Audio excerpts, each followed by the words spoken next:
मां काली के दरबार में अमित शाह। बंगाल विजय का आशीर्वाद मांगते अमित शाह।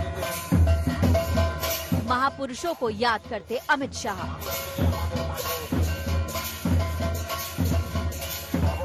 भक्ति मार्ग के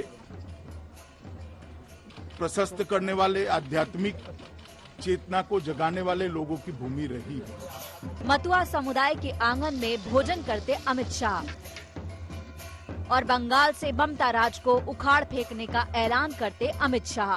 जिस प्रकार से अपीसमेंट की पॉलिटिक्स, तुष्टीकरण की पॉलिटिक्स चल रही है, इससे बंगाल की ये महान परंपरा आहत हुई है। मैं आज यहाँ से बंगाल की महान जनता को आह्वान करना चाहता हूँ कि आध्यात्मिक और धार्मिक चेतना का केंद्र बंगाल जो पूरे देश का बना, पूरे देश का रहा, वो गौरव फिर से एक बार बंगाल प्राप्त करे। अमित शाह ने बंगाल के सियासी समंदर में ज्वार भाटा ला दिया है। दौरे का दूसरा दिन है। भेंट मुलाकातों का लंबा सिलसिला है, लेकिन अमित शाह के इरादे बता रहे हैं कि अब की बार बंगाल विजय पर आर पार की लड़ाई है। बंगाल की माटी, बंगाल के मानुष से जोड़ने की हर कोशिश में वो लगे हैं। दक्षिणेश्वर काली के दरबार में उनकी ये पूजा अर्चना यूं ही नहीं है। कितना महत्व बीजेपी दे रही है बंगाल को इस वक्त, और उसका शुरुआत आज दक्षिणेश्वर के इस मंदिर से हो गया है। आज वो यहाँ पे आए और इसके साथ साथ ये भी कह दिया चुनावी बिगुल बजाते हुए कि ये जो पुण्य भूमि है जहाँ पे रामकृष्ण परमहंस देव स्वामी विवेकानंद की जन्मभूमि है, इसको कहीं ना कहीं तरह से आहत किया गया है, इसकी चेतना को आहत पहुंची है, क्योंकि यहाँ पे तुष्टीकरण की राजनीति है।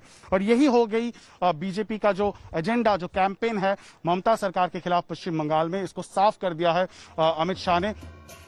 अमित शाह मां काली के दरबार में करीब 20 मिनट रहे।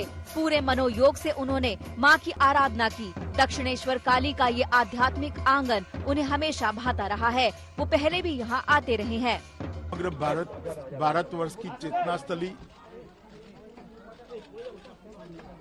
जहाँ से कई लोगों ने ऊर्जा प्राप्त करी, ऐसे दक्षिणेश्वर मां काली के मंदिर से की है। मैं कई बार दक्षिणेश्वर आया हूं। जब भी आया यहां से ऊर्जा और चेतना प्राप्त कर कर वापस गया हूं। बंगाल की राजनीति की कोई भी यात्रा मां काली के आशीर्वाद के बिना पूरी नहीं होती। यहाँ मोदी आए तो आज अमित शाह भी आए। अमित शाह ने मां काली की आराधना की तो बंगाल के महापुरुषों को याद भी किया। बंगाल की महान भूमि, चैतन्य महाप्रभु, स्वामी प्रणवानंद, ठाकुर रामकृष्ण परमहंस, विवेकानंद, श्री अरविंद, ऐसे कई भक्ति मार्ग के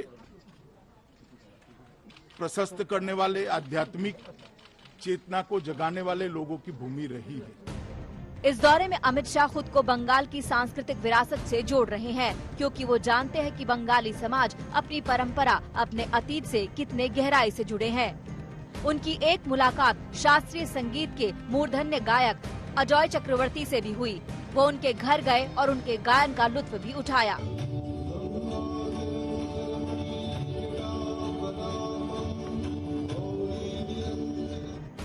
अमित शाह काली दर्शन कर रहे हैं, बंगाली समाज के शिखर पुरुषों से मिल रहे हैं, आदिवासी के घर भोजन कर रहे हैं। ये जानना ज्यादा मुश्किल नहीं है कि उनकी निगाहें कहाँ हैं। विश्व में किसी भी समुदाय से सामंजस्य बैठाने के लिए एक व्यक्ति को उनके भोजन का स्वाद चखना होता है, और राजनीति में सफलता चखने के लिए उस भोजन के स्वाद को परख कर आगे बढ़ना होता है। अमित शाह इस कला को बखूबी जानते हैं, इसलिए जब भी किसी गांव या किसी कम्युनिटी से मिलने जाते हैं, वहां पर उनके साथ उनके भोजन का स्वाद जरूर लेते हैं। इससे पहला संदेश ये जाता है कि वो कैसे उस इलाके के लोगों के साथ जुड़ रहे हैं, और इस जुड़ाव को बरकरार रखने के लिए वहां के व्यंजन में मनोरंजन भी देख लेते हैं। आखिरकार इसी के जरिए चुनाव की राजनीति भी हो जाती है। कैमरा पर्सन तापस बेरी के साथ मनोज्ञा लोईवाल, कोलकाता, आज तक। नमस्कार, मैं हूं अंजना ओम कश्यप। हमें उम्मीद है ये वीडियो आपको पसंद आया होगा। लेटेस्ट खबरों के लिए यूं ही देखते रहिए आज तक, और इस वीडियो के पसंद आने पर लाइक, शेयर एंड सब्सक्राइब करना ना भूलें।